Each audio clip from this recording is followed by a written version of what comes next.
اعوذ باللہ من الشیطان الرجیم بسم اللہ الرحمن الرحیم السلام علیکم ورحمۃ اللہ وبرکاتہ۔ کیسے ہیں میرے پیارے پیارے ویورز؟ امید کرتی ہوں خیریت سے ہوں گے، روز کی طرح خیر و عافیت سے ہوں گے۔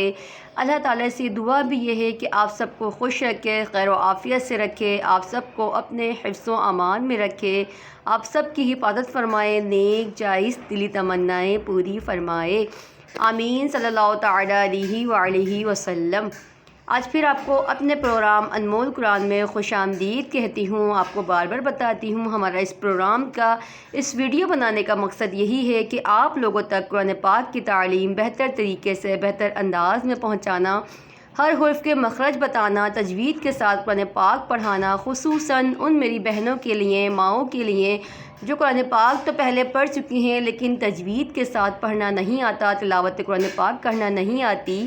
تو میری کوشش ہوتی ہے کہ آپ کو ترتیب سے حرف بحرف سمجھاؤں، آپ کو آہستہ آہستہ تجوید کے ساتھ قرآن پاک کی تعلیم دوں۔ الحمدللہ عزوجل ہم قاعدے پر ہیں، لیکن قاعدے کی ترقی نمبر 14 بھی لاس چل رہی ہے۔ انشاءاللہ اسی طرح سے آہستہ آہستہ قرآن پاک کو اختتام تک لے کے چلیں گے اور آپ کو قرآن پاک کی تعلیم دیں گے، ٹھیک ہے؟ آئیے اپنے سبق کا آغاز کرتے ہیں۔ چینل کو لائک سبسکرائب لازمی کیا کریں۔ آپ کے لائک کرنے سے، شیئر کرنے سے ہماری بھی حوصلہ افزائی ہوتی ہے۔ ہمیں بتائیں آپ کو ہمارا پڑھانا کیسا لگ رہا ہے، کوئی بات سمجھ میں نہیں آتی تو مجھ سے پوچھ سکتے ہیں۔ ہاں، آن لائن قرآن پاک پڑھنے کے لیے یا اپنے بچوں کو پڑھانے کے لیے بھی مجھ سے رابطہ کر سکتے ہیں۔ آئیے ترقی نمبر 14 نکال لیجئے۔ نون ساکن اور تنوین کے بقیہ دو قاعدے جو تھے، ادغام اور اقلاب، ہم پڑھ رہے تھے، ٹھیک ہے؟ اس کی ڈیٹیل آپ کو پچھلی ویڈیو میں مل جائے گی جو تفصیل سے میں نے آپ کو سمجھایا ہے۔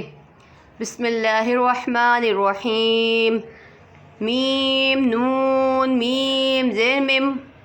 اچھا دیکھیے، پڑھیں گے میم سے لیکن نون کو بھی ملا کر پڑھیں گے۔ پہلے اس میں ہم نے ایک قاعدہ ہم نے ریپیٹ کیا تھا۔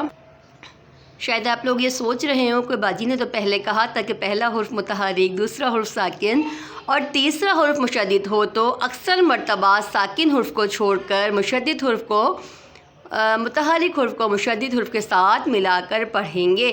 لیکن میں نے آپ کو کہا تھا کہ اکثر، ہمیشہ نہیں، ٹھیک ہے؟ لیکن اس میں ہو رہا ہے اقلاب کا قاعدہ، تو اقلاب کا قاعدہ ہے نون ساکن یا تنوین کے بعد اگر حرف با آ جائے تو نون ساکن اور تنوین کو میم سے بدلیں گے تو اس کو اقلاب کہتے ہیں، ٹھیک ہے؟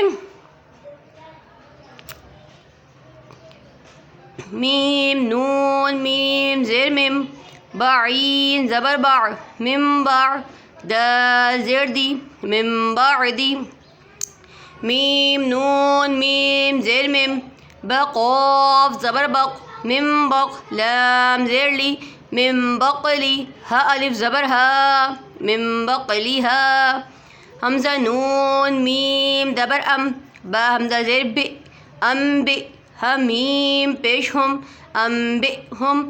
اچھا، حمزہ کو ہم نے جھٹکا کیوں دیا؟ کیونکہ جس حمزہ پر جزم ہوگا اسے جھٹکا دے کر پڑھیں گے۔ لام زبر لا، یا نون میم پیش یم، لیم، با زبر با لیم با، ذال نون زبر زن لیم بدن، نون زبر نا لیم بدن، من بعدی من بقلیہا انبئہم لیم بدن۔ دیکھو، نون ساکن کے بعد حرف با آ رہا ہے تو اقلاب ہو رہا ہے، نون ساکن کے بعد حرف با آ رہا ہے تو یہاں بھی اقلاب ہو رہا ہے۔ ہاں پہ الف مدہ ہو رہا ہے، نون ساکن کے بعد حرف با آ رہا ہے تو اقلاب ہو رہا ہے، یہاں بھی اقلاب ہو رہا ہے۔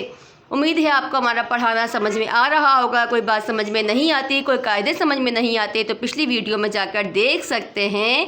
چینل کو لائک سبسکرائب لازمی کیا کریں، ہمیں سپورٹ کیا کریں، ویڈیو کو شیئر کیا کریں تاکہ آپ کے ذریعے سے دوسری میری بہنیں بھی قرآن پاک کی تعلیم بہتر طریقے سے حاصل کر سکیں۔